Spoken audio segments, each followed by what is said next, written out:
Яагаад Forex хийж байгаа вэ гэдгээ нэг тунгаан бодцгоё. Одоо ном уншиж байгаатай адилхан та одоо шинэ хэл сурж байгаа гэсэн үг байхгүй ханшаа уншиж сурна гэдэг маань. За тэгээ ажил бизнес дээр гэх юм бол магадгүй арилжаагаар дамжуулаад өөр шинэ бизнес эхлүүлээд илүү одоо холын замд хөдөлгөөн морьтой гэдэг шиг их гоё ингэж амьдрмаар байна те.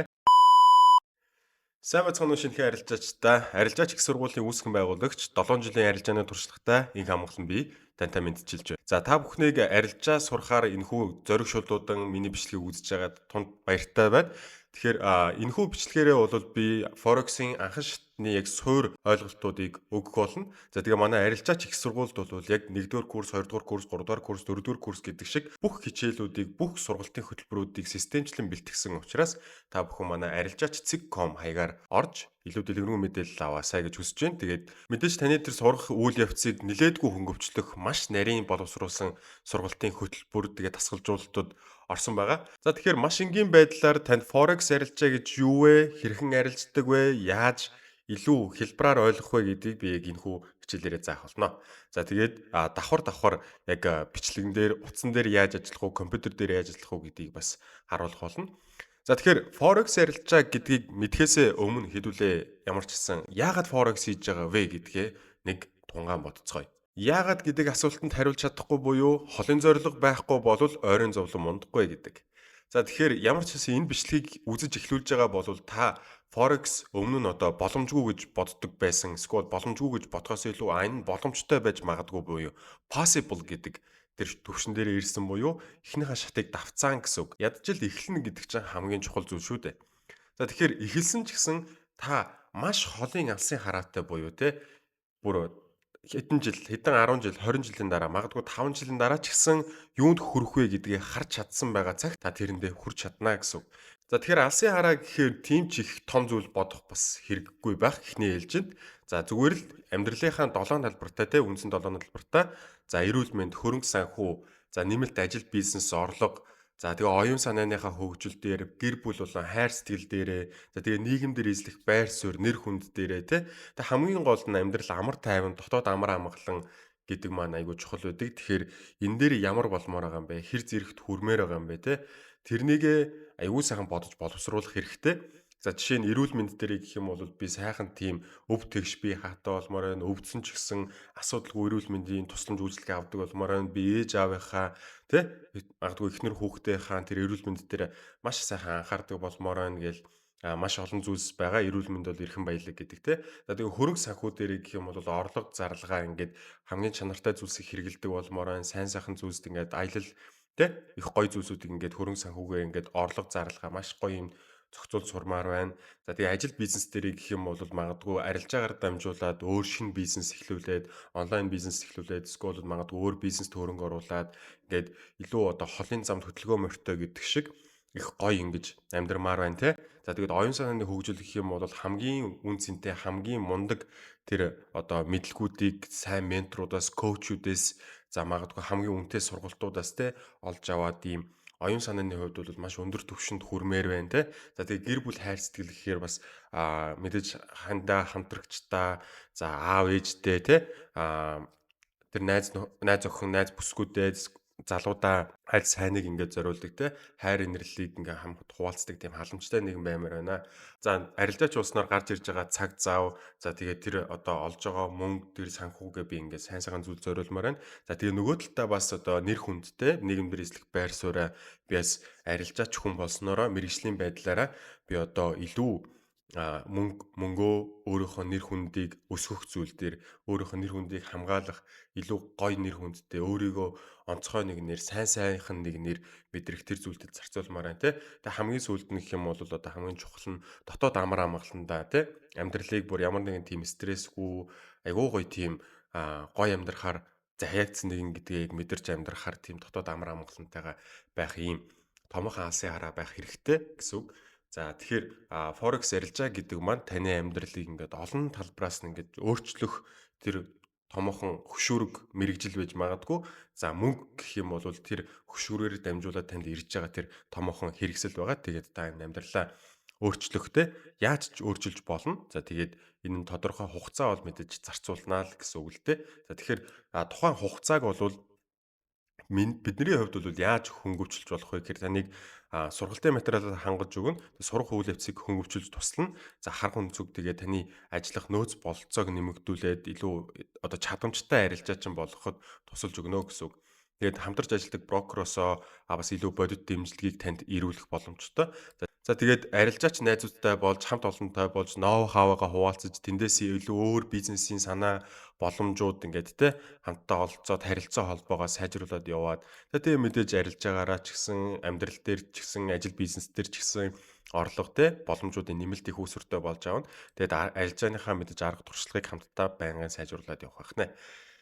За тэгэхээр маш олон хичээлүүдийг би ингээд бэлдсэн байгаа. За тэгээд одоо арилжаа гэж юу вэ? PIP гэж юу вэ? Leverage гэж юу вэ? Тэ major period гэж юу вэ? За тэгээд маш олон төрлийн хичээлүүд байгаа. За тэгээд энэ анхан шатны хичээлээс гадна нэг арилжааны wave стратегийн хичээл гэж байгаа. Арилжааны сэтгэл зүйн хичээлүүд гэж байгаа. Сургалтууд гэж байгаа. Та мэдээж нэгдүгээр курст байхдаа шууд дөрөвдүгээр курсын хичээлийг үздэггүйтэй адил мэдээж step by step те алхам алхмаар нь ингээд суралцаад маш зэгцтэй суралцахын боломжийг би энэ нэгвэр ингээд олгож байгаа. За тэгвэл мэдээж эхлэх гэдэг бол хамгийн чухал гэж сая түрүүнд дурдсан. Тэгээд ер нь ямар нэг юм эхэлж яхад хүн ийм байдаг гинэ. Сэтгэл хөдлөлийн төвшин нөгөө талдаа цаг хугацаа гэдэг. За анх юм эхэлж байхдаа маш өөдрөг хүлээлттэй маш өөдрөг бас жоохон бодит гэхэд хийс хүрдүү хүлээлттэй байжгаад за нэг юм руу ингээд оронгууд ингээд бодит байдал руугаа ингээд бууж ирэх юм хоёрдугаар үе шат руугаа орчдөг. За тэгээ хоёрдугаар үе шат руугаа ороод ингээд цөхрлийн хөндийг туулахтай амар хэцүү үе цаг үеийг туулах юм үе ингээд байж идэг. За яг энэ үе дээр л хүн болоод тэгээд эргээд буцаад нэг юм нэгдүгээр шатн дээр ирэх үү эсвэл бол цааш явсаар юм байгаад илүүтэй бодит өөдрөг хүлээлт үзэл санаа тэр харах өнцөг юмыг айгуу тий бодитоор дүгндэг нэгэн болоод за тэгээд удахгүй амжилтанд хүрэх үү гэдэг ийм л хоёр сонголт байдаг. За тэгэхээр яг тэр цаг үед чинь үргэлжийн тусалж дэмжих найз хамт олон тэгээд харах өнцөг нөөц бололцоогч нэмэгдүүлэх бол манай арилжаач университигийн гол зорилго, эрхэм зорилго болно. За тэгэхээр арилжаачдын их сургуулийн зорилго бол таныг тэрхүү одоо алсын хараандаа хүрэхэд бүр маш хэцүү зүйлсүүдийг туулахаас сэрэмжлүүлж одоо хамгаалж за тэгээд тэр асуудлуудыг яаж илүү гоё хөнгөнөөр давж болдог тэр арга туршлагыг л хуваалцах зорилготой бөгөөд энэ нь таныг хамгийн эцэстээ бол амжилт тэгээд таны тэр алсын харааны биелэлтэнд хөтлөх за тэгээд дэмжлэг үзүүлэх юм зорилготой болно. Окей. За тэгэхээр энд шаардлагатай бүх хичээлүүд танд оролцоод явна гэсэн үг. За тэгэхээр шууд яг үнс хичээл рүү орцгоё. За тэгэхээр forex гэж юу вэ? За forex гэдэг маань foreign exchange буюу валютын арилжаа гэсэн үг байгаа. За валютын арилжаан дээр дэлхий дээр өдөрт 10 их 80 доллар хэрэгэлддэг. Гэтэ 10 их 80 доллар маань бол дандаа ихэвчлэн төв банкуд за тэгээд арилжааны томоохон банкуд за тэгээд олон улсын банкуд хөрөнгөний удирдлагын одоо тэг институт хедж фандууд гээд маш томоохон одоо корпорациуд маань энэ 10 их 80 долларын 95%-ыг нь эзэлдэг юм байна. Тэгэхээр нэг 500 орчим тэрбумын бол яг хувь хүмүүс хоорондын энэ гадаад дотоод шилжүүлгээс ингэж бүрдүүлдэг. За тэгээ forex гэдгийг хамгийн энгийнээр ойлгох юм бол 8 шарга дээр очоод та аялалд одоо Вьетнам руу, Солонгос руу аялалд гарахаас өмнө доллар солиулж байгаа гэдээ бодъё. Эсвэл Америк руу тэнгүүд та Монголоос 1 долларыг 3500 төгрөгөөр худалдаж аваад сарын дараа эргээд ирсэн чинь аялж байгаад эргэж ирээд үлдэгдэл мөнгөө одоо солиулаад та тухайн үед 5000 доллар солиулсан гэж одоо 3500-аар тэр үеэсээ та эргэж ирэхдээ танд 1000 доллар үлдсэн. Тэгээ эргэж ирээд 1000 доллароо та 3600-аар буцаагаад зарсан гэж бодъё. Ингэхээр танд 1000 доллароос 100 төгрөгийн зөрүү буюу 100 мянган төгрөгийн ашигтай боллоо гэсэн үг. За яг энэтэй л адилхан нэг ойлголтыг та онлайнаар хийж гэнэ гэсэн үг. Гэхдээ тийм бага мөнгөөр биш 1000 доллараар биш танд хэдий 1000 доллар байсан ч гэсэн хөшөөрөг гэдэг зүйлийн тусламжтайгаар та 100 мянган доллартай юм шиг 200 мянган доллартай юм шиг арилжаа хийх боломжтой болно гэсэн үг. За тэгэхээр хөшөөрөг гэж юу вэ гэдгийг би та бүхэнд удахгүй тайлбарлана. За тэгэхээр forex гэдэг нь олон улсын яг валют арилжааг л онлайнаар хийж гинэ гэсэн үг. За тэгээд цаашлаад бол яг брокерийн тусламжтайгаар та үнэт металл, газрын тос, индекстэй маш олон арилжааны төрөл зүйлсүүдийг арилжах боломжтой мэдээж энэ дэр нэмээд бас крипто ч гэсэн орж ирнэ. За тэгэхээр Forex зах зээл маань бол таны хувьд бол ашиг олох ерөнхий ихний талбар гэсэн үг. За Forex арилжаанаас олсон мөнгөөрөө магадгүй хувьцаа авч болно, крипто авч болно, тэ маш олон төрлийн хөрөнгө оруулалт хийж бас болно. За тэгэхээр Forex арилжаан дээр бол яаж авах, зарах тухай бол бас удахгүй яг энэ хажуухан талд а, утсаараа харуулна. За Forex арилжаа хийхин давуу болон сул тал гэж байгаа. За Forex арилжаа хийх юм бол хөрвөх чадвар сайтай та аль ч улсын ямар ч валютын хооронд арилжаа хийж болно. За тэгээд 24 цаг 5 өдрийн байнгын нээлттэй зах зээл дээр та арилжаа хийн ямар нэгэн тийм цаг нар одоо тийм хэцүү зүйлс одоо тий байхгүй та зөвхөн өөрийнхөө цагаар өөрийнхөө амьдралын одоо циклд цаг нарт тохируулж арилжаагаа хийж болно. Тэгээ бие таасан бас эрх чөлөөт байдлыг олно. За бас бага мөнгөнд дүнгээр бас эхэлж болно. За тэгээд ханшийн өсөлт уналтан дээр аль талд ашигтай байх бас боломжтой. За нөгөө талдаа гэх юм бол мэдээж ашиг олох гэж байгаа бол мэдээж яг бизнесүүд адилхан мөнгөө бас тодорхой хэмжээнд хөрөнгө оруулсан зүйлсээ бас эрсдүүлж байгаа. За сэтгэл зүйн хувьд бол ер нь бас ачаалал бол их. Яагаад вэ гэхээр яг нүдэн дээр ингээд алдагдлалд ороод эсвэл дараа нь гинт ашигтай болоод тэгээд маш их юм савлгаан дундуур явах бас магадaltaй байдаг. Гэхдээ арилжаач университетийн хувьд гэх юм бол танд арилжааны сэтгэл зүйн тусгай яг юм дасгалжуулалтыг одоо өгөөд тэгээд энэ маань үнд төлбөрөг байгаа. Тэгэхээр та айгүй зөв суурьтайгаар сэтгэл зүйн доктортой байдалтайгаар те юу ч болсон нэг тоохгүй тийм айгүй тийм төлөв төвшин сэтгэл зүйтэй болоод арилжаанд оролцоод эхлэх юм бол эхнээсээ зөв суурьтай явчих юм бол цаашаага илүү өндөр одоо барилга барихтай адилхан та ганхашгүй амжилтыг байгуулах байна. За тэгээд мэдээж дойврын эрсдэл гэж байгаа. Гадуур дотор маш олон сигнал, сургалт за тэгээд хөрөнгө оруулалтын саналууд гарч ирнэ. Тэгэхээр бас ингээд арилжаанд бас ингээд маш олон тийм лойврын асуудлууд гарч ирдэг. Тэгэхээр та аль болох хэрсүү байдлаар хандаж штэ хөрөнгө мөнгөндөө болгоомжтойгоор хандна уу гэдгийг бас хэлмээр байна. За тэгээд мэдээж яг л бусад мэрэгжилтэй адилхан бусад одоо ур чадваруудтай адилхан тодорхой хэмжээнд цаг хугацаа шаардаж энэ ур чадваруудыг суулгах нь туршлага суун, мэдлэг суун. За тэгээд өөрийгөө улам илүү сайжруулж иж одоо ур чадвар сайжрахын хэрээр таны олох мөнгө бол бас дагаад сайжрах боломжтой байгаа. За ханшийн мэдээллийг яаж уншдаг талаар би танд товчхон ойлголтыг өгье. За тэгэхээр ханш гэдэг маань тодорхой хэмжээнд хэлбэлцдэг зүйл байгаа тийм ээ. За тэгэхээр ханшийг уншихдаа бидний хувьд гэх юм бол пип гэдэг нэг жир уншдаг байгаа. За тэгээд мэдээж энэ дээр болохоор авах ханш, зарах ханш гэж байгаа. Бит гэдэг нь болохоор авах ханш, ас гэдэг маань болохоор зарах ханш гэж байгаа. Яг л одоо 8 шарга дээр авах зарах ханш гэж байдагтай адилхан. За тэгэхээр зарах ханш нь бол дээдэлтэй байдаг нь авах ханш нь болохоор доотлолтой байдаг юм байна. За тэгэхээр одоо яг энэ чартан дээр одоо гаргаж ирж байгаатай адилхан одоо pound USD-гийн хослол дээр одоо би танд ингээд зааврыг одоо гаргаж үзүүлье. За би яг одоо Англи улсын pound болон Америкийн нэгдсэн улсын долларын ханшийг танд харуулж байна.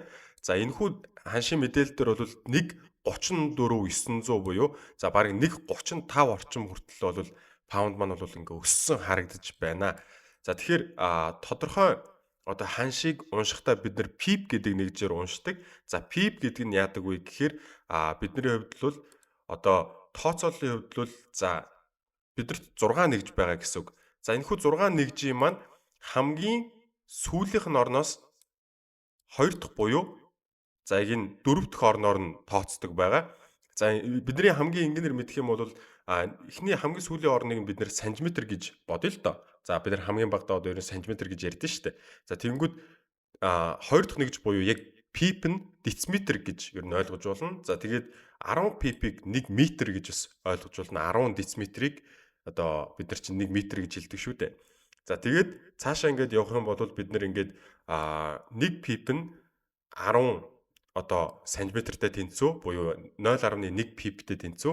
1 пипийг 10-аар үржих юм бол яг ингээ 3 дахь орноор нь бид нэр 10 пип гэж нэрлэдэг.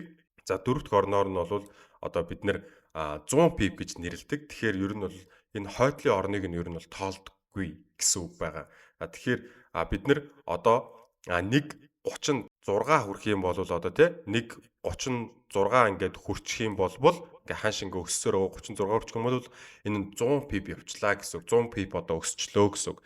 За хэрвээ ханш одоо эндээсээ дахиад тий за одоо 135 орчим дээр байна гэж тооцъё л доо. За ийм болох юм бол за За буцаад 134 рүү ингээд ороод ирэх юм бол энэ маань бас 100 пип унчглаа гэсэн үг тий. За хэрвээ биднэрт одоо 960 гэдэг маань 900 руу одоо тий доошоо ингээд 960-аас 60 одоо point буюу 60 оноо унчих 60 сантиметр гэж одоо унчих юм бол тий энийг бид нэр 6 пип унчлаа гэж буюу одоо энэ хойдлынх нь орныг нь хасч тоолдог байх нь шүү. За тэгээд энэ пипийг яах гэж тоолоод байдгийг би бас нэмэлтээр бас та хэд зааж өгье. За пип гэдэг маань өөрөө бидний хэмжих хэмжүүр юм бол бид нэр тодорхой лот буюу багцаар одоо арилжаанд ордог. Нэг ширхэг доллар авъя гэж ер нь бол ордгоо байна. Тэгэхээр тодорхой багцаар буюу те одоо 100 мянган нэгж валют гэдэг маань нэг стандарт лото гэсэн үг. Нэг багцаа гэсэн үг. За тэгэхээр одоо маш энгийнээр тооцох юм бол та паунд USD дээр гэх юм бол суур валют нь болохоор паундыг худалдаж авч байгаа гэсэн үг. За тэгээд 100 мянган паунд худалдаж авах юм бол та нэг стандарт лотоор арилжаанд орж оноо гэсэн үг юм байна.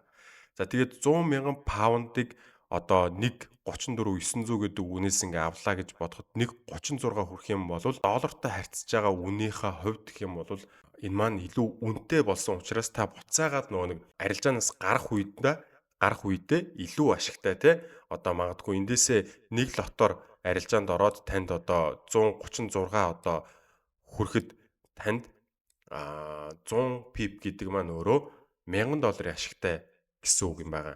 100 пип үржих нь нэг лот буюу $1000 гэсэн үг. Тэгээд энэ маань 10 пип дээр ярих юм бол $100 болно. За 1 пип дээр ярих юм бол $10 болно гэдэг ийм ерөнхий тооцоолол байдаг. Одоо энэ нь болохоор ерөнхий паунд USD ч гэлтгүй, евро USD, AUD USD гэдэг ийм доллартай харьцсан валютууд дээр яг ингэж тооцоолол хийгддэг юм байгаа. Тэгэхээр одоо яг энэ дээр харуулж байгаатай адилхан бас би утсан дээр одоо энд харуулж байна. За энэ дээр нэмээд нэгэн чухал ойлголтыг танд хэлж өгье. За энэ нь болохоор спред буюу шимтгэл байгаа. За авах зарах ханшийн хооронд заавал нэг тийм зөрүү байдаг те. Энэ зөрүүг бид нэр спред буюу одоо брокер төлж байгаа шимтгэл гэж ойлгож болно. За брокер болон банкуд за 8 шар дээр очсон ч гэсэн танаас шимтгэл авч байгаа. За таныг онлайн арилжаанд орох боломжоор хангаж байгаа те. Танд ханшийг олгож байгаа, танд хөшүүргийг олгож байгаа. За танд тэгээд маш олон арилжаа хийх одоо боломжит нөхцлүүдээр хангаж байгаа учраас брокер маань шимтгэл авдаг байгаа. Үйл ажиллагаанд зориулаад. За тэгээд энэхүү шимтгэлийг бид нэр бас яаж тооцдог вэ гэхээр энэ ask болон bid price буюу ask нь болохоор зарах ханш, bid нь болохоор авах ханш гэж та ойлгоорой. За танд сая ask болон bid price гэж хэлжсэн. За яг одоо энд харуулж байгаачлан танд best ask, best bid буюу авах зар хамгийн сайн ханшийг танд одоо харуулж байгаа. За энэ хоёрын хооронд байгаа яг энэ зөрүүг нь бид нэр шимтгэл болгон брокертой төлдөг ийм шимтгэлийн хэсгийг бид нэр spread гэж хэлдэг юм байна. За тэгэхээр та одоо MetaTrader 5 болон өөр арилжааны платформуудыг ингээд ашиглаад демо арилжаа хийгээд үзэх юм бол танд заавал одоо арилжаа хасахтаа эхэлж байгаа. За тэр хаяагаад хасахтаа эхэлж байгаа вэ гэхээр та арилжааныхаа шимтгэлийг төлж эхэлдэг гэсэн үг юм байна. За мэдээж арилжааныхаа шимтгэлийг төлөхөөс гадна та давхар ашигтай гарах хэрэгтэй. Ингийн тулд мэдээж арилжаагаа маш сайн дүн шинжилгээ хийж арилжаандаа оролцох шаардлагатай болно гэсэн үг. За лот гэдэг ойлголтыг илүү дэлгэрэнгүй тайлбарлая. За лото тохируулахтаа бол за магадгүй нэг стандарт лот гэдэг маань ер нь бол бас хөөрхөн өндөр лот байгаа. Гэхдээ суур одоо нэгж валютаа 0.1 хүртэлтэй микро хэсэг рүү хүртэл оруулж болно. За тэгээ мини суур валют руу оруулж болно. Мини гэдэг нь болохоор 0.1 стандарт лот гэсэн үг. Микро гэдэг нь 0.1 гэсэн үг. За стандарт гэдэг маань болохоор 100 мянган нэгж суур валют авч байгаа гэсэн үг. За таны арилжааны чиглэлийн дагуу те buy эсвэл sell гэдгээс үл хамааран таны одоо харж байгаа чиглэл рүү 1 pip буюу 10 point хөдлөх болгонд танд $10 ногддог гэсэн. Ерөөсөө та 1 pip нь л $10 болдгийм байна гэд ойлгочих. Яг нэг лотон дээр те. За тэгээд мэдээж та өөрөө демо арилжаа хийгээд үзэнгүүт за бас те лайв арилжаа хийгээд үзэнгүүт яг өөрөө яг тооцоолол нь ойлгогдож эхэлнэ. За одоохондоо ойлгохгүй байгаа нь бол тийм ч томоохон асуудал биш. Та яг энэ одоо миний харуулж байгаатай адилхан та утсаараа ингээд арилжаа хийгээд дөнгөж ингээд демо арилжаа, лайв арилжаа хийгээд үзэх юм бол бос зүйлс нь бол ойлгогдчихно. За би бас брокер дээр хэрхэн данс нээх тухай танд бас зааварлана гэсэн үг. Мэдээж та демо буюу туршлагын дансаар арилжаа хийгээд за бас лайв буюу яг бодит дансаар арилжаа хийгээд эхлэнгүүт танд бүх зүйлс яг тов тодорхой ойлгогдоод эхэлнэ. Одоохондоо зөвхөн танилцуулга хэсэг явж байгаа. Та зүгээр ийм байдаг юм уу л гэдээ ойлгоод авчихад болно. За тэгэхээр танд одоо би позицийн тухай зааварчилж өгье. Позиц буюу таны оролт.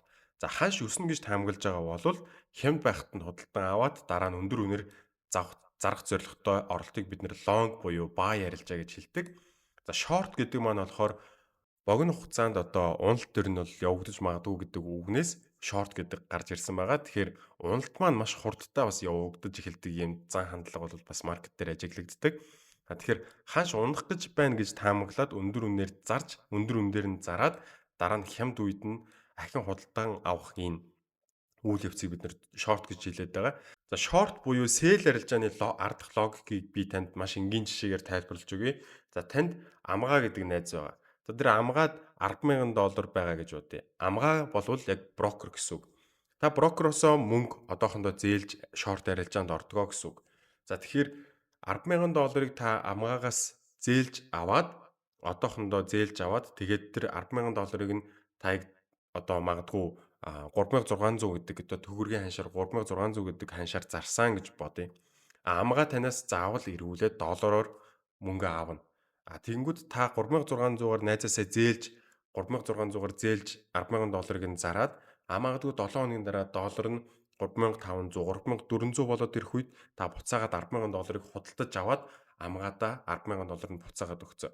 За ингээд амгаад ямар ч хохирол байхгүй харин та уналтыг урьдчилж таамагласан учраас харж чадсан учраас зоригтой үйлдэл хийж чадсан учраас арилжаанд ашигтай гарсан байна гэсэн үг. За яг энэ зарчим нь бол яг брокер төр ч гэсэн ажилтдаг гэсэн үг. Брокер танд тодорхой хэмжээнд өндөр үнээр мөнгө зээллээ тодорхой валютыг зээллээ та дансандаа мөнгөтэй байх юм бол тэрнгээрээ эргээд одоо бага үнэтэй байхад нь өндөр үнээр зарчаад бага үнэтэй болоход нь худалдаж аваад брокертой буцаагаад төлчихөж байгаа энэ үйл явцыг бид нэр шорт арилжаа гэж нэрлэдэг байна. За хөшөөрөг гэж юу вэ? За хөшөөрөг гэдэг маань болохоор таны мөнгийг буюу худалдан авах арилжаа хийх боломжийг илүү өргөсгөж өгж байгаа юм томоохон хэрэгсэл байгаа. Тэгээд энэ брокероос олгогддог хөшөөрөг байгаа. За тэгээ брокероос хамаараа таны хөшөөрөгийн хэмжээ өөр өөр байна. За маш энгийн жишээгээр ярих юм бол та нэг 8 хийж байгаа гэж үдээ. Одоо валютын 8. Тэнгүүд та айгүй цөөхөн мөнгөтэй байх юм бол нэг өдөр хоногоо л аргацаасан арилжаа 8 хийн шүү дээ. Тэгэхээр танд хөшөөрөг гэдгийг олгосноороо та илүү өндөр дүнтэйгээр одоо худалдаа авах чадвартай болж байна гэсэн үг. Гэхдээ бас хөшөөрөг өндөртэй байснараа илүү өндөр эрсдэлтэй арилжааг бас хийж байгаа гэсэн үг. Тэгэхээр ашиг олохоос гадна алдагдлыг ч гэсэн илүү томоор одоо хүлээх энэ эрсдлийг бас давхар дагуулж яадаг нь хөшөөрөг гэсэн үг. Тэгэхээр одоохондоо бол яг хөшөөрөгийн энгийнээр тайлбарлах юм бол та $1000 байх юм бол те нэгийг харьцан 100-тай одоо хөшөөрөгтэй байж байгаа юм бол та нэг нь таны 1000 харин та нэгийг харьцан 100-гийн хөшөөрөгтэй байх юм бол $100,000 юм шиг арилжаанд оролцох боломжтой гэсэн үг юм байна. За тэгэхээр хөшөөрөг гэдгийг яг та бас демо болон лайв арилжаа хийж байхдаа бүр илүү сайн ойлгох болно. Мэдээж бага мөнгөн дээр эргэлдэхгүй томоохон хөрөнгө дээр одоо арилжаа хийх боломжийг нь хөшөөрөг олгодгоо гэд та энгийнээр ойлгоцоход болж байгаа гэсэн үг. За тэгэхээр major pair гэж юу вэ? Major хослол гэдэг маань болохоор өөрөө дотроо United States доллар буюу Америк нэгдсэн улсын долларыг агуулсан хослолыг хэлж байгаа. За тэгэхээр одоо би яг энд харуулж байгаачлан за миний хамгийн дээдлэлт бол ингээд доллартай харьцаж байгаа хослолуудыг оруулсан байгаа. За евро доллар, паунд доллар, австрал доллар болон Америк доллар, Шинзланд доллар болон Америк доллар, доллар болон Швейцар франк, доллар болон Канада доллар гэдэг эдгээрийг бид нэр major хослол буюу major pair гэж хэлдэг. Тэгэхээр доллартай байх юм бол энэ маань өөрөө major хослолууд болоод эхэлж байгаа гэсэн үг. Окей? За тэгэхээр нийтлэг хослолууд нь бол эдгээр байна. За major хослол дээр арилжаа хийхин давуу тал нь юу вэ гэхээр major хослолууд маань илүү шимтгэл багтай байдаг, илүү гоё тогтуухан хөдөлгөөнтэй байдаг. Тэгээ миний хувьд гэх юм бол major pair дээр арилжаа их маш дуртай. За нөгөө талдаа бол minor pair-ууд гэж байгаа. За minor pair-ууд нь бол за энд харуулж байгаачлан за евро болон Канада доллар. За энэ нь бол ерөөсөө доллар оролцоогүй хослолуудыг л хэлнэ гэсэн үг. Доллароос бусад одоо хослууд хоорондоо харьцаж байгаа те бусад валютууд хоорондоо харьцаж байгаа энэ валютуудын арилжааг ер нь бол minor pairs гэж хэлж байгаа. За тэгэхээр жишээ нь бол эднэр байх нь байна. Би яг бас энд танд харуулж байгаатай адилхан minor pair-ууд маань бол бас доллар оролцоог эдгээр хослуудыг хилдэг. За тэгээд мэдээж эднэрийн давуу тал гэх юм бол хөдөлгөөн нь илүү томоохон далаацтай хөдөлгөөнтэй ашиг хийх боломжуудаас нэмэгддэг. За тэр хэрээрээ бас тодорхой хэмжээнд илүү эрсдэлтэй. За шимтгэл нь илүү өндөр байх хандлагатай байдаг байгаа.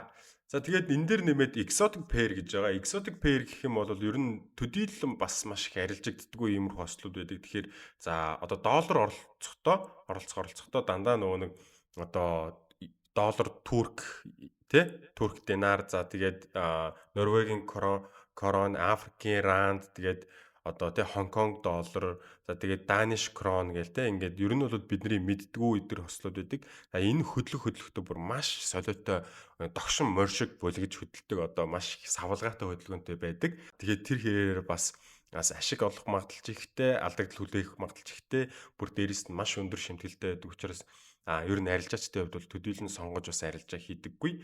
За арилжаачид ер нь бол тодорхой одоо USD хосол болон тодорхой одоо нэг паунд, йен, за тэгээд еврокад, евро паунд гэх мэт эдгээр хослууд дээр илүү бага шимтгэл төлөөд бас тодорхой хэмжээнд бас арай танагтай хөдөлгөөнүүд дээр орж ашиг хийх нь бол сэтгэл зүйн болон оюун санааны хувьд илүү амар тайван байдаг. Учираас эдгээр дээр арилжаа хийх нь илүү түгээмэл байдаг гэсэн үг. За Forex зах зээлийг хөдөлгөдөг томоохон хүчин зүйлсүүдийг энэ бас дурдцгаая.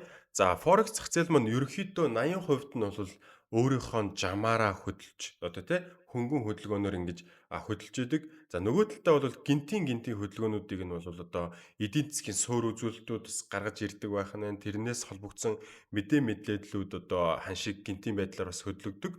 Тэгээд үүн дээр нэмээд төв банкны бодлого байна, бодлогын хүүв байна. За инфляц байна, ажилгүйдэл байна, ажил одоо нэмэгдэлт байна. За тэгээд барааны үнэтэй нэмэлт бууралт байна. За тэгээд энэ дэр нэмээд бас үйлдвэржилтийн бас мэдээллүүдээс ингээд ханшиг бас маш нэлээдгүй хөдлөгдөг. За тэгээд мэдээж хамгийн одоо томоохон хөдлөгч нь бол угаасаа л зах зээлийн эрэлт болон нийлүүлэлт байгаа.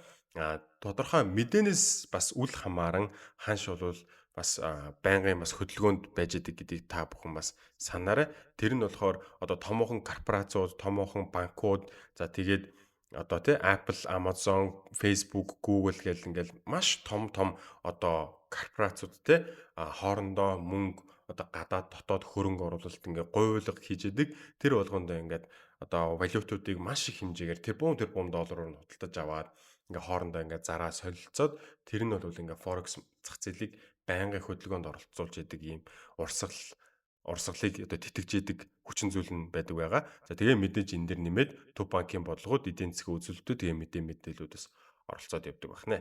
За Forex арилжааны цагууд гэж байгаа. Forex арилжааны цагийг өөр нь үндсэндээ бол 4 бирж дээр явуулдаг. За Лондонгийн бирж гэж байгаа, Нью-Йоркийн бирж гэж байгаа, Сидней буюу Австралийн бирж гэж байгаа, тэгээ Токиогийн бирж гэж байгаа. За одоо Сиднейгийн бирж маань бол ер нь бол бидний хувьд бол одоо хамгийн ойрхон бирж гэсэн үг. Бидний хувьд бол одоо цагийн зөрүү 2 цагийн зөрүүтэй. За Токио гэх юм бол бас яг 1 цагийн зөрүүтэй. Тэгээ Сиднейгийн хувьд гэх юм бол одоо Монголын цагаар бол ер нь ихэвчлэн 5 цагаас за 6 цагаас бас эхэлдэг өвөл зунаасаас хамаарат тэд нар ч нөгөө нэг өдрийн цаг одоо шөнийн цаг өвлийн цаг зуны цаг гэж тоолдог.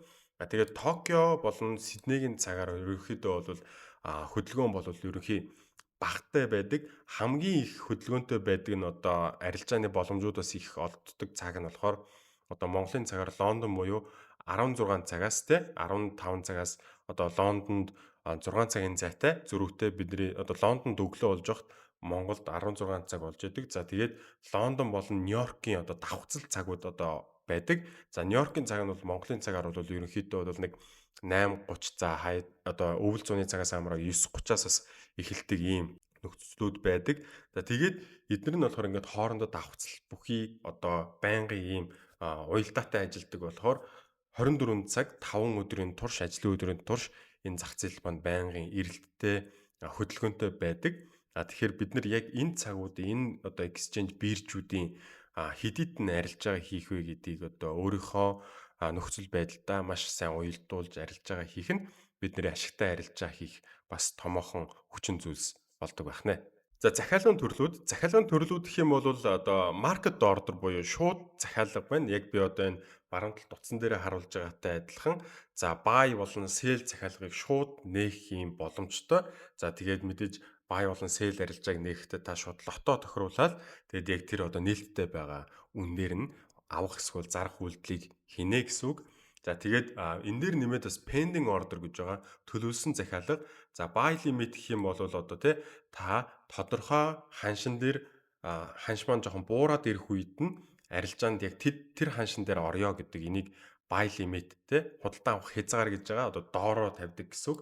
За sell limit гэх юм бол ханш өсөөд миний одоо өсөөд тэндээс унана гэсэн ханшин дээрээс одоо тий тэрэн дээр ингээд тохируулж өгдөг sell limit одоо зарах хязгаар тий одоо та буцаад ханш ингээд өсөөд эхлэнгүүт одоо унах үед нь зарья гэдэг энэ одоо нөхцөлийг хэлж байгаа. За buy stop гэдэг нь болохоор одоо худалдан авах зогсоол гэсэн үг. Ханш тодорхой хэмжээнд одоо ингээд унтсан байгаа. За тэнгууд буцаад ер нь нэлээд дээшээ өснө гэж бодож байгаа та. Тэр үед нь та тодорхой хэмжээнд ханш энээс дээшээ гараад эхлэх юм бол би авъя гэдэг энэ ханшийн нөхцөлийг хэлж байгаа. За sell stop гэдэг маань болохоор та ханшийг илүү унана гэж бодож байгаа. Тэгээд унахтаа шууд одоо яг зарах нь хайш юм бэ? Жохон унаад эхлэнгүүт нь би тодорхой үн дээр авъя гэдэг ингээд дүн шинжилгээ хийснийхаа үндсэн дээр та sell stop арилжааны захиалгыг өгдгөө гэсэн үг юм байна. Окей. За яг энэ хажуу талаас ингээд утсаар бас давхар харуулж байна. За энэ дэр нэмээд take profit болон stop loss гэдгийг бас танд зааж өгье. За take profit гэдэг маань та тодорхой хэмжээнд ингээд арилжаанд орж байгаа гэдэг ингээд төсөөлье.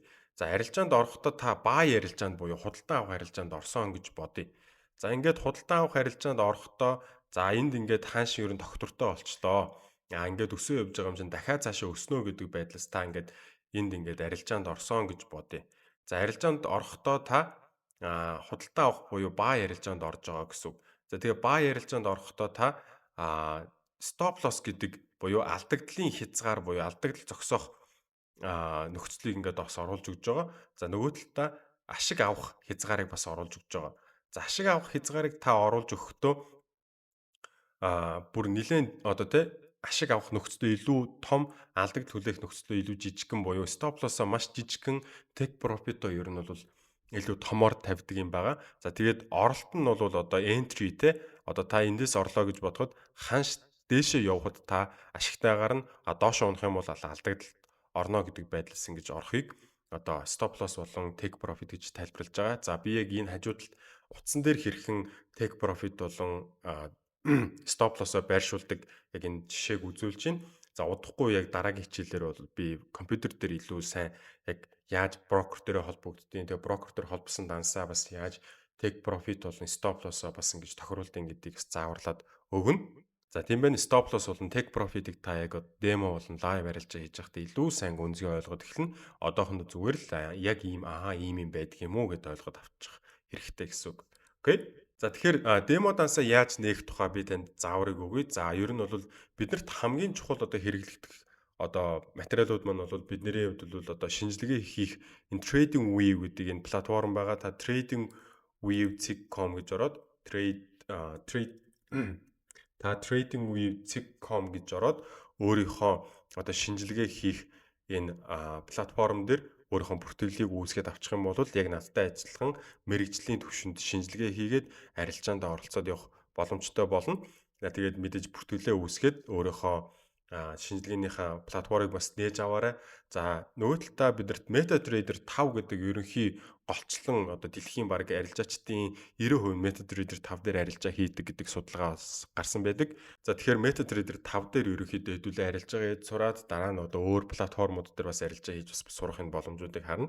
За тэгээд бидний нөгөө нэг хамгийн гол биднэрт хөшүүргийг олгож байгаа, ханшийг олгож байгаа, арилжааг ингээд хоцрогдлгүйгээр орох боломжийг олгож байгаа брокер байгаа. За Монголын үндэсний компани болох MFT FX брокер дээр хэдүүлээ хамтарч ажиллана. Тэгэхээр хамтарч ажиллах код нь болохоор энэ кодоор та бүхэн арилжааныхаа одоо дансыг нээлгүүлээд мэдээж арилжааныхаа их сургуульд одоо элсэж орох боломжтой болно. Тэгээд хамтарч ажиллахдаа миний энэ партнер кодоор ороорой. За тэгээд MFT Forex.com гэж одоо тий арилжаанд ороод одоо арилжааныхаа зах зээл дээр ороод бүртгүүлэх гээд за тэгээ бүртгүүлэх гэдэг дээрээ та өөрийнхөө мэдээллийг оруулчлаа. Тэгээд мэдээж энэ дэр нэмээд партнер кодыг ингээд одоо 22 20 12 76 тэг гэдэг энэ партнер кодыг өөрийнхөө мэдээлэлтэд оруулаад бүртгүүлэх гээд тэгээ бүртгүүлэх гингүүд имэйлээ баталгаажууллаа, утасны дугаараа баталгаажууллаа, иргэний үнэлгээ баталгаажууллаа. Тэгээл танд арилжааны данс нэгдчихнэ гэсэн үг.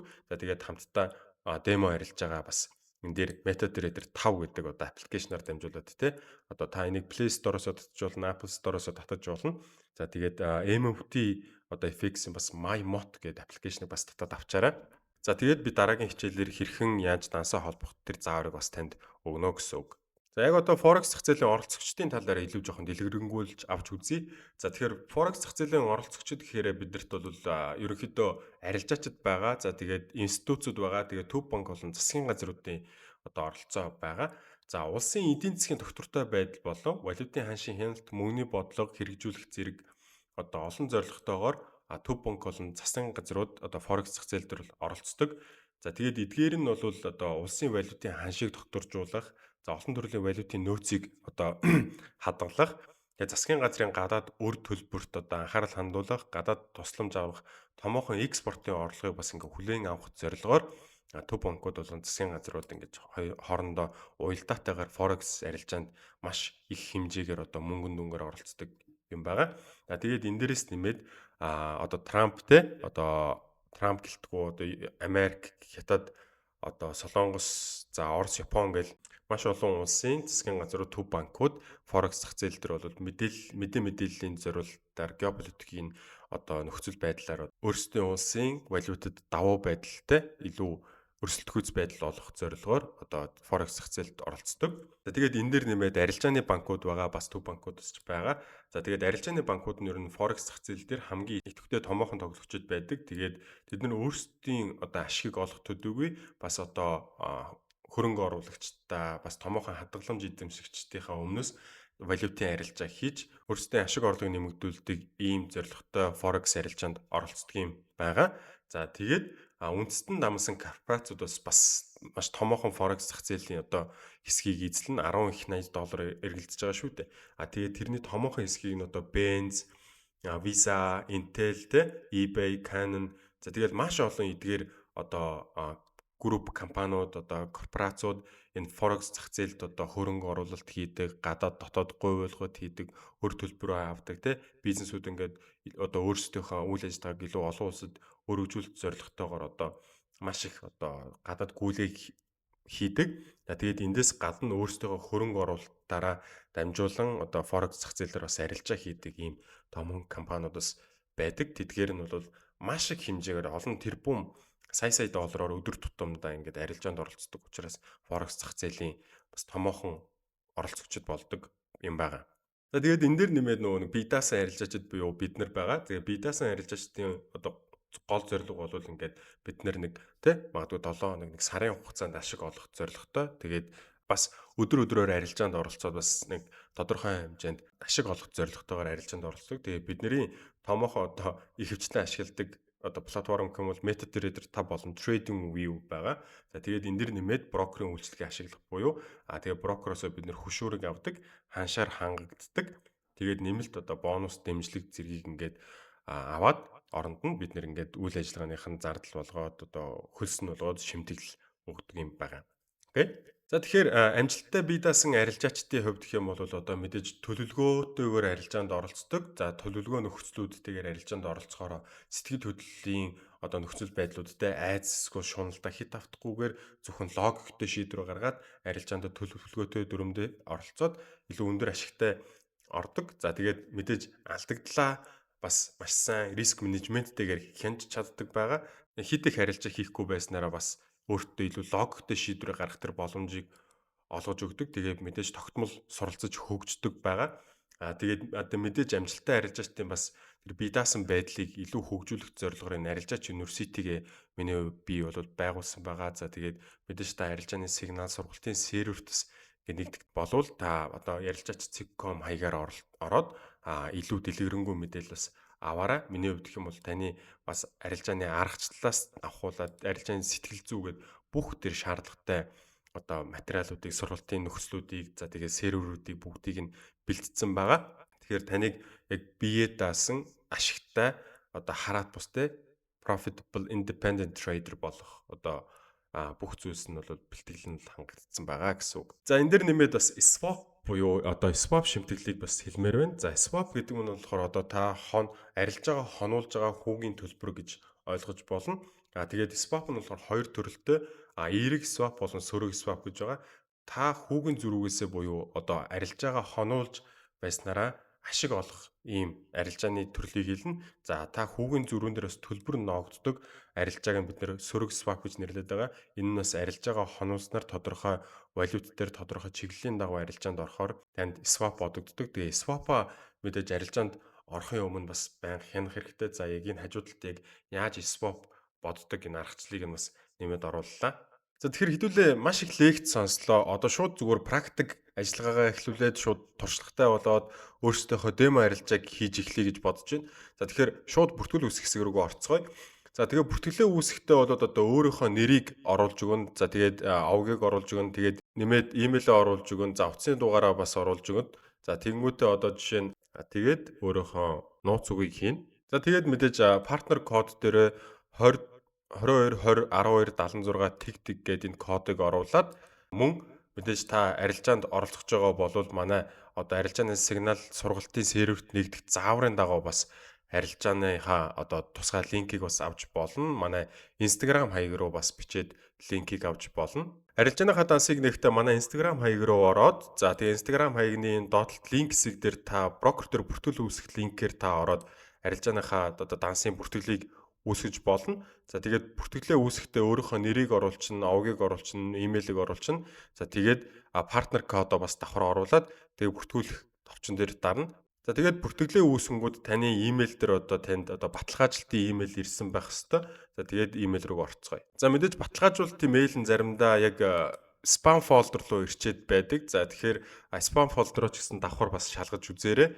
За тэгээд яг та арилжааныхаа дансыг баталгаажуулахдаа одоо өөрийнхөө нэмэлт мэдээллийг оруулаад тэгээд тэрнээс гадна иргэний үнэлгээнийхаа баталгаажлалтыг хийгээд за ингээд арилжааныхаа данс руу орчлоо гэсэн үг. За тэгээд одоо энэ дээрээ нэмээд одоо хувийнхаа мэдээллийг оруулна, хаягийн мэдээлэл оруулна, санхүүгийн мэдээлэл, хөрөнгө хөдөлмөр эрхлэлтийн мэдээлэл оруулаад тэгээд одоо баталгаажуулах гэдэг дээрээ та эдгээр одоо мэдээллүүдийг оруулаад тэгээ болчихно гэсэн үг. За ингээд хувийн мэдээллүүдээ оруулсан бол та өөрийнхөө баримт бичгийг баталгаажуулах хэрэгтэй байгаа. За тэгээ баталгаажуулах хэсэг дээр дараад та өөрийнхөө иргэн үнэлгээ урдлын зургийг яг камераар аваад за ардлын зургийг бас камераар аваад оруулна. За тэгээд иргэн үнэлгийнхаа барьсан зургийг бас давхар оруулаад хүсэлтэд илгээхэд л хангалттай гэсэн үг. За тэгээд энэ дэр нэмээд өөрийнхөө яг тэр бас тодорхой таниултыг бас хийх боломжтой. Эндээс бас нэг зүйлийг анхаарах хэрэгтэй. Ийм Монголигийнхаа скриншотыг оруулахаар бас баталгаажлалтнаас ирдэггүй юм байгаа шүү.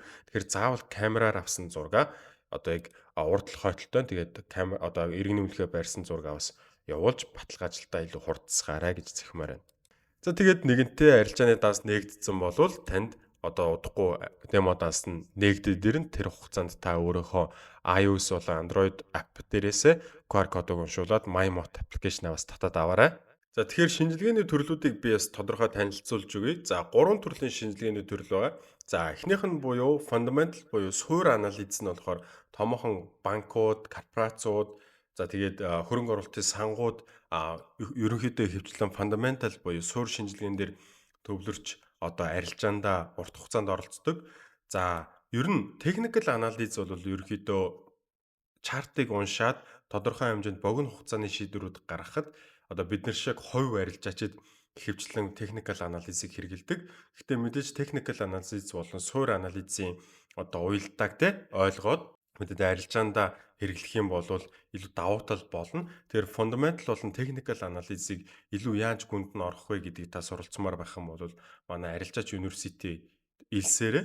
За тэгээд ерөнхийдөө бол арилжаач University бол танд техник анализ дээр 80% төвлөрөөд за 20% нь бас fundamental analysis дээр яаж уялдуулах вэ гэдгийг бол бас зааварлаж өгнө. Тэгээд ингэснээрээ бол та төдийлөн олон бүр маш их тийм одоо мэдээг уншаадах шаардлагагүй илүү одоо төвлөрсөн байдлаасаа арилжаагаа хийнэ гэсэн үг. Хитрхийн нэг олон суур шинжилгээ хийгээд хитрхийг олон юм уншаад байхаар тэр мэдээллүүдтэй одоо сэтгэлгээний гажуудалд ороод арилжаандаа буруу шийдвэр гаргах те. За тэгээд мэдээж мэдээ уншиж байхдаа тархиа ядраагаад өөрийнхөө ажил амьдрал дээрээ илүү одоо баланстай байдлыг алдаад ах юм аюултай нөхцөл байдалд ордог учраас гол одоо technical analysis яг ханшийн чартыг уншаад одоо өмнөх түүхээс нь үндэслээд харилцааныхаа шийдвэрийг гаргаад явах юм бол илүү өөртөө ихтэй. За тэгээд арилжааныхаа одоо нөхцлүүдийг илүү сайн тодорхойлж арилжааны одоо ханшийн хөдөлгөөнүүдийг барьж авч арилжаандаа ашиг хийдэг ийм боломжийг нэмэгдүүлдэг юм байна. За мэдээж техникал болон суур анализ дээр нэмээ sentiment анализ гэж байгаа. За sentiment анализ гэдэг нь болохоор маркетинг нөхцөл байдал, за сэтгэл зүй, за тэгээд геополитикийн нөхцөл байдал гээд маш олон нөхцөл байдлуудыг ингээд тодорхойлж үзээд тэр тухайн нөхцөл байдлын шинжилгээг хийгээд арилжаандаа оролцохыг хэлж байгаа. За зөвхөн яг technical analysis дээр бүрэн төвлөрөх биш, суур анализ дээр хэтэрхийх төвлөрөх биш. Яг тухайн нөхцөл байдлыг яг донжийн тааруулаад нюансыг нь олж арилжаанд оролцохыг бас sentiment analysis гэж хэлж байгаа. Мэдээж sentiment analysis-ийг бас яаж хийхийг илүү одоо суралцахыг бас танд хүсмээр байна. Манай арилжаач университетийн бас Discord server дээр ороод та илүү одоо sentimental analysis-ийг илүү гүнзгий оруулж бас суралцж мэдэх боломжтой болно.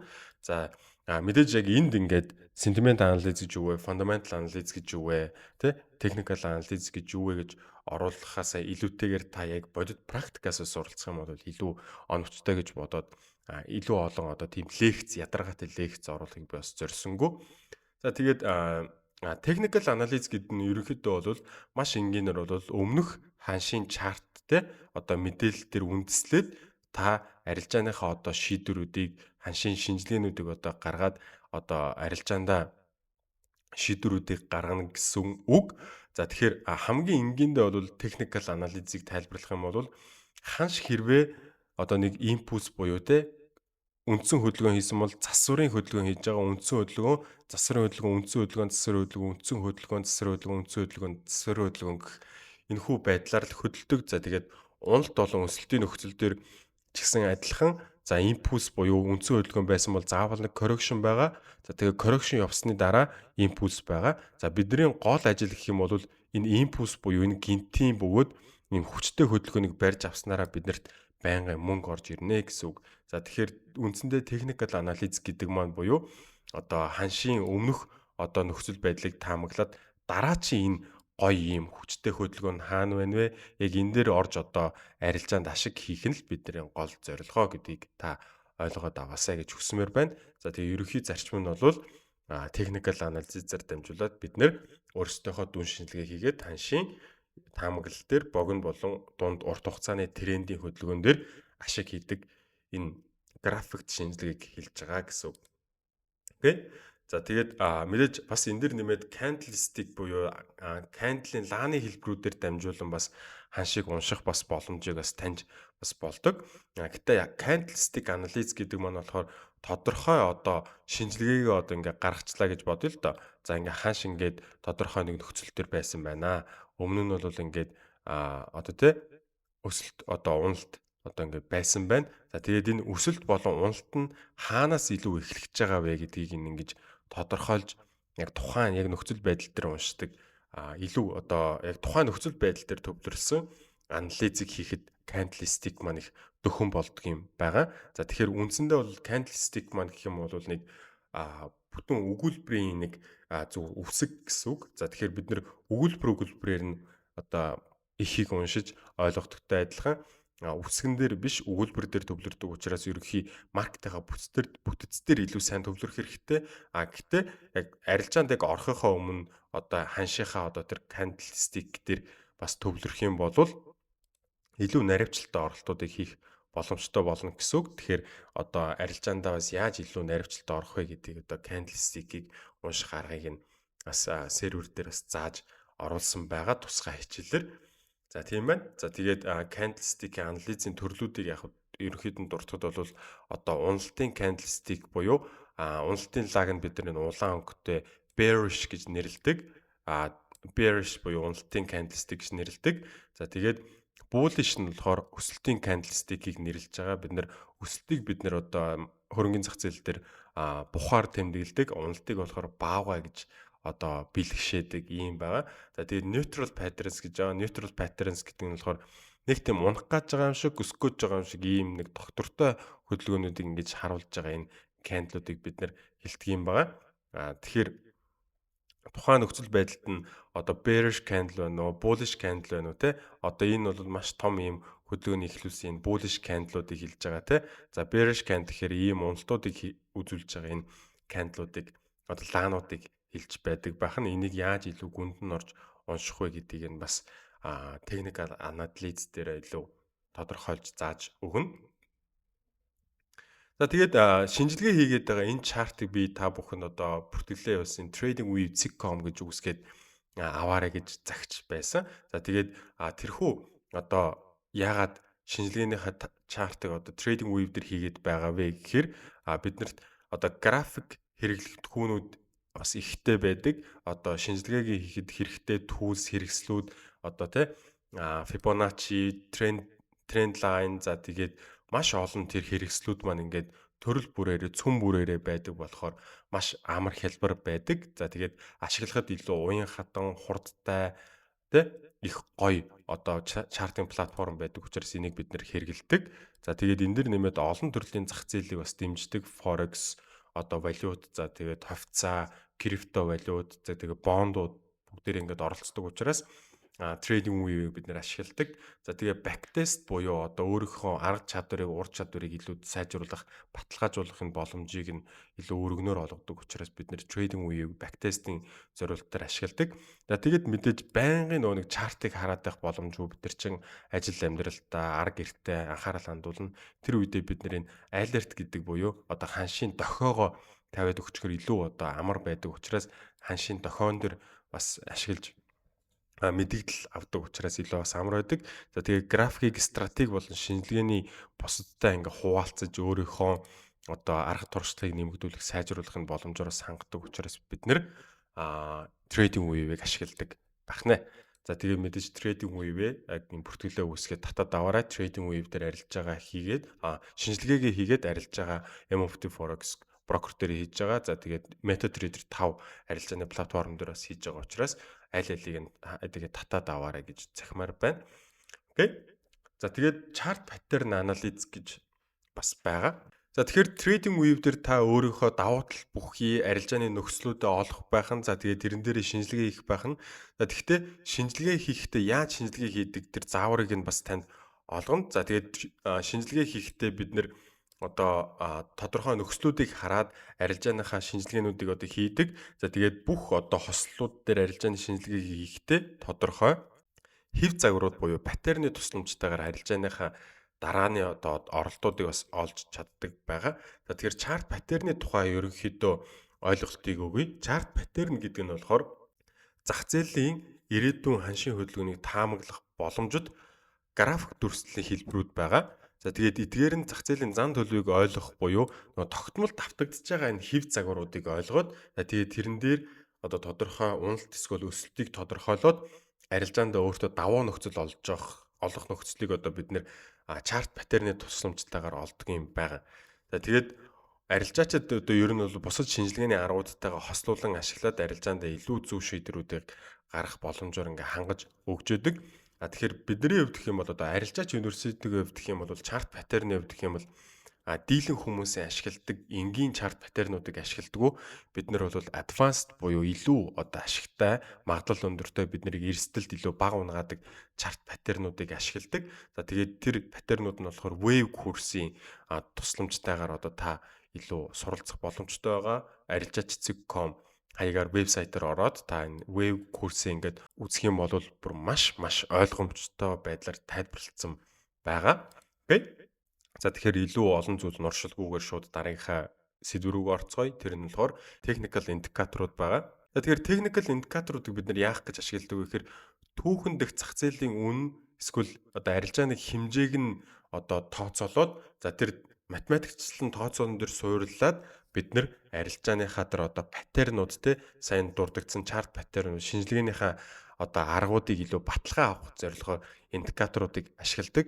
Гэхдээ индикаторуудыг хэтэрхийг ашиглаад байхаар одоо ханшийн төөрөгдөлд орох, шинжилгээндээ илүү одоо эргэлзээтэй болох юм аюултай байдаг учраас төдийлөн олон одоо индикатор ашиглах бас нэг хэрэггүй байдаг гэж зөвлөмөр байна. Одоо танд одоо эхнээс нь айгу зөв суурьтай ойлголтуудыг өгмөр байна.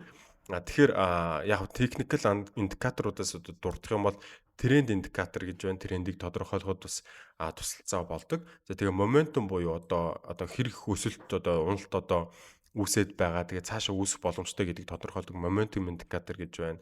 Volume индикатор гэхээр авах болон зарах захиалгууд хэр одоо эрэлттэй байна гэдгийг одоо идэвхжлэлтээр нь хардаг одоо индикатор байна. Volatility индикатор гэж байдаг. Энэ нь болохоор бас ханшид одоо хэдийн ирэх хэмжээний савлгаа орж ирж ин тэндээс нь одоо дундчийг нь олоод дараагчийн савлгаа хаанаас үүсч болох вэ гэдгийг нь бас ямар нөхцөл төр үүсч болох вэ гэдгийг нь харуулж өгдөг ийм индикатор байгаа. За тэгээд support болон resistance индикатор гэж байгаад бас одоо ханшийн дэмжлэгийн цэг хаана байна, ханшийн эсэргүүцлийн цэг хаана байна гэдгийг бас урьдчилан харуулж өгдөг.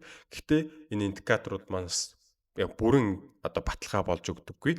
Хамгийн гол нь ханшийн бүтэц буюу те одоо ном уншиж байгаатай адилхан та одоо шинэ хэл сурж байгаа гэсэн үг байхгүй, ханшаа уншиж сурна гэдэг маань. Тэгэхээр тэр хэлийг уншиж сурахын тулд та одоо үгчилж уншидггүй, үсгчилж уншидггүй те өгүүлбэрийнх нь бүтцээр нь цогцлборынх нь бүтцээр нь уншдагтай адилхан техникэл индикатор дээр хэтэрхий төвлөрдгөө бидний хувьд бол ханшийнхаа бүтцээр нь те өгүүлбэрийн бүтцээр нь төвлөрөөд дараачийн үйлдвэр яаж бичигдэх вэ гэдгийг одоо харахтай адилхан одоо таамаглахтай адилхан дараачийн ханш яаж явах вэ гэдгийг мэдхийн тулд бид нэр одоо ханшийнхаа бүтцээр илүү төвлөрдөг учраас техникэл индикатор дээр маш тодорхой цөөхөн индикаторуудыг ашиглаад ханшийнхаа баталгаажлалтыг авдаг. За тэгэхээр ханшийн ер нь тодорхой хамгийн түгээмэл ашиглагддаг индикаторын хувьд гэх юм бол SMA гэж байдаг. Энэ болохоор энгийн moving average буюу хөдөлгөөний дунджийг тодорхойлдог line гэдэг. За тэгээ exponential moving average гэж байдаг. EMA гэж байдаг. Бид нэр одоо яг арилжаач университет дээр одоо эднийг бас яаж арилжах вэ гэд ашиглах вэ гэдэг бас заадаг.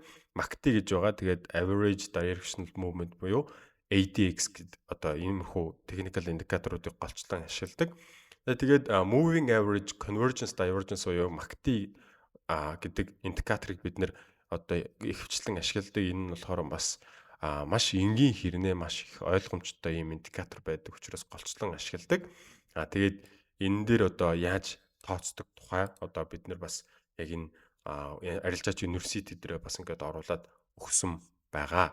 За тэгэхээр ерөнхийдөө бол бас MACD дээр нэмээд бид нар RSI буюу харьцангуй хүчийн индексийг ашигладаг. Одоо хэдий хэр хэмжээнд одоо хааш өссөн байна, хааш хэтэрхий өссөн байх юм бол бид нар overbought болсон үед нь бол одоо бас зарах захиалгыг өгдөг. Oversold болсон үед нь бас ханшийн одоо зөрөлцлийг харж байгаа тийм divergence-ыг харж агаад бид нар бас худалдан авах буюу одоо buy арилжаанд бас орох энэ үнийн нөхцөлийг бас одоо баталгаажлалт болгож бас авдаг юм байгаа.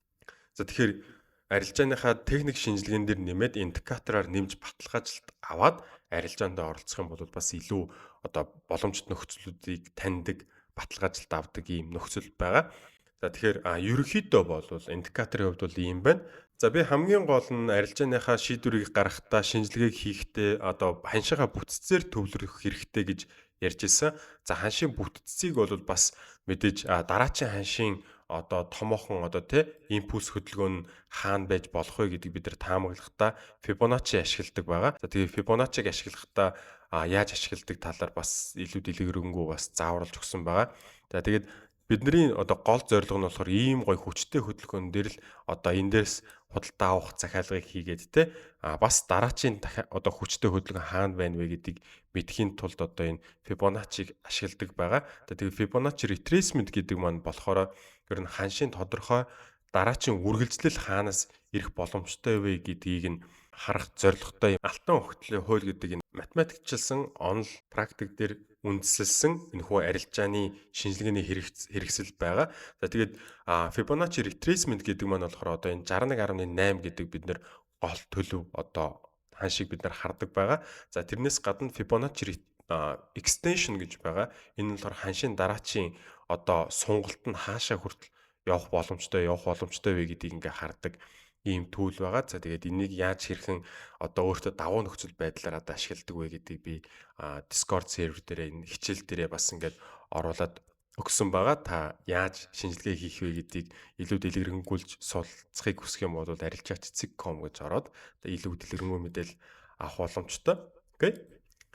За тэгээд мэдээж энэ дээрээс бас цагийн хамаарал гэдэг бас заавал дурдж өгөх хэрэгтэй. Яагаад цагийн хамаарлыг хардаг вэ гэхээр бидэрт маш олон ийм цагийн бүтцүүд байдаг байгаа. 12 сарынхаас эхлээд 1 сарынх, тэгээд 1-7 хоногийнх, тэ 1 өдрийнх, 4 цагийнх, 1 цагийнх гэдэг. За энэ бүгд маань яагаад хамааралтай байдаг вэ гэхээр бид нар ер нь бол бүхэл бүтэн нэг номыг уншиж байгаа гэж бодъё. Тэгээд тэр номыг уншсанараа илүү зөв шийдвэр гаргана. Тэгээд тэр зөвхөн яг номынхон одоо нэг тодорхой нэг өгүүлбэр дээр эсвэл нэг зохицолбор дээр төвлөрөхгүйгээр илүү яг номынхоо бүхэл бүтэн яг утга агуулга тэр бүтц дээр төвлөрөх юм бол тэр ном маань цаашаа яаж бичигдэх тэр үндэс суурийг нь ойлгох учраас бид нэр хамгийн гол нь одоо том цагаас эхлээд бүр ингээд доошоо ингээд том цаг дээр одоо monthly, weekly, нэг өдөр тэгээ 4 цаг, 1 цаг гэд энэ бүх одоо уялдаатайгаар нь арилж байгаа хийдэг. За хамгийн энгийн жишээ гэх юм бол бид нар нэг weekly chart дээр бол одоо дотор нь 5 лаа одоо оролцдог байгаа. Тэгээд нэг өдөр дотор нь 4 цагийн 6 ширхэг лаа байгаа. Одоо 24 цаг байдаг шүү дээ. Тэгэхээр 4 цагаар болохоор 6 лаа байдаг. 4 цагийн лаан дотор 1 цагийн 4 лаа байдаг гэх мэтчлэн ингээ хуваагдаад явдаг. За тэгээд цагийн хамаарлын тухай ер нь бол бас яг адилхан одоо арилжаач.com хаягаар ороод бас хичээлүүдэд хандаад та илүү дэлгэрэнгүй бас суралцах боломжтой шүү. Окей. За тийм байгаа. Тэгэхээр ханшийн одоо энэ бүх тэр уялдаа холбоог цагийн одоо бүсчлэлээр ойлгохын тулд ойлгоснороо та илүү одоо бага цаг дээрч том цаг дээрч яг ханшийн яг чиглэлийн дагуу томоохон хөдөлгөөнийг барьж аваад илүү ашигтай шийдвэр гаргах учраас цагийн хамаарлуудыг маш сайн ойлгох хэрэгтэй байна. За тэгээд эндээс нэмээд арилжааны төрлийг бас ороод удахгүй хичээлэд дуусгацгаая. За тэгээд арилжааны төрөл дээр ерөнхийдөө 4 төрлийн арилжааны төрөл байгаа. За тэр нь болохоор за хамгийн одоо түгээмэл төрөл нь бол day trading гэж байгаа. Энэ нь болохоор нэг өдрийг одоо дотор арилж байгаа хийдэг. Тэгээд арилж байгаа дунджаар ер нь өдөрт нэг дунджаар 2-оос нэг 10 ширхэг арилж байгаа хийхийг ер нь хэлээд байгаа. Тэгээд яг тэр өдрийн арилжаа гэдэг нь болохоор тухайн өдөр дуусаас өмнө Нью-Йоркийн одоо бирж маань хаагдахаас өмнө арилж байгаа хаахыг бид нэр өдрийн арилжаа гэж хэлээд байгаа. Харин scalp арилжаа гэдэг нь бол зах зээл дээр маш жижиг үнийн хөдөлгөөнөөс гэлц хурдан одоо buy sell арилжаанд ороод маш олон арилжаа татамжтайгаар хийх арилжааг хэлээд байгаа. Тэгээд энэ нь болохоор хамгийн эрсдэлтэй тал нь бол сэтгэл зүйн хувьд бол маш өндөр дарамттай арилжаа хийдэг, тарих маш хурдан ядардаг ийм сул талтай байгаа. Маш энгийнээр бол ийм байгаа. За тэгэхээр day арилжаа болон scalp арилжаа маань болохоор маш одоо олон арилжаа хийдэг учраас төдий хэмжээгээр илүү эрсдэлтэй арилжаа хийгээд өөрийнхөө тархийг ядраагаад одоо бодлогогүй буруу шийдвэр гаргахад бас хөтлөөд идэг учраас миний хувьд төдийлөн таныг тэр арилжаанд бас зөвлөмөөргүй байна. За тэгээд миний хувьд гэх юм бол ер нь swing буюу одоо 2-оос магадгүй дээш өдөр арилж байгаа барьдаг. 1-2 өдөр одоо арилж байгаа ингээ бас барьдаг өдөрт 1-2 удаа л арилжааны одоо зах зээлийн хөдөлгөөнийг шалгадаг иймэрхүү арилжаанд оролцдог. Тэгээ энэ ч гэсэн арилжааны сэтгэл зүйд илүү тайван байдаг. Би арга гэрээ ажил төрөл өөр зүйлстэй анхаарал хандуулдаг учраас миний хувьд бол илүү сэтгэл зүйн хувьд бол тайван бөгөөд илүү цөөхөн гэхдээ оновчтой арилжааны шийдвэрүүд гаргаад тодорхой ашигтай байх энэ боломжоор хангадаг учраас эдгээр арилжаанд ороод явдаг. За тэгээ мэдээж position буюу урт хугацааны арилжааны стратеги бас барьдаг. За тэгээд энэ арилжааны стратеги нь одоо томоохон зах зээлд ингээд нэлээд удаан хөдөлгөөнд арилжаанд оролцоод ер нь бол суурь шинжилгээнд дэр одоо үндэслэн арилжааны одоо шийдвэрүүдийг гаргадаг. Яг одоо би өмнө хэлжсэнчлэн одоо арилжааны институтууд байгаа, одоо хөрөнгийн удирдлагын сангууд байгаа, банкуд байгаа. За төв засгийн газрууд байгаа. Эднэрүүд дандаа одоо суурь шинжилгээ, эдийн засгийн нөхцөл байдал дээр үндэслээд арилжаанд ордог. За тэгээ хэдэн сард бүр жилээр ч ингээ арилж байгаа барьдаг ийм нөхцлүүд байгаа. За тэгээ мэдээж маш томоохон одоо арилжааны данстай буюу 100 мянга магадгүй 100 сая доллараар ингээд арилжааны данс нэргэлддэг хүмүүс маш урт хугацааны тийм томоохон хөдөлгөөн дээр бас томоохон ашиг хийхин тулд энэ хөө position арилжаанд ордог байх нэ. За окей, ийм дөрвөн арилжааны төрөл байдаг бахна. За тэгээд арилжааны төрлүүдээс гадна арилжааныхаа шинжилгээ, за тэгээд судалгаа, За тэгээд арилжааны сэтгэл зүгээ илүү сайжруулахыг хүсэх юм бол манай арилжаач университед та хандаарай. За тэгээд MFT Forex broker төр та арилжааныхаа дансыг нээгээд энэ дээр хэдүүлээ хамтдаа арилжаагаа хийгээд явцгаая. Тэгээд илүү сайн суралццгаая. Илүү одоо тунштайгаар тогтмолт одоо татан авалт хийдэг те арилжаанд ашиг хийдэг болохын тулд системтэйгээр арилжаандаа суралццгаая. За тэгээд арилжаач университед танд шаардлагатай бүх хөтөлбөрүүд байгаа болно. За тэгээд анхаарал хандуулсанд баярлалаа. Дараагийн хичээлээрээ уулзцгаая.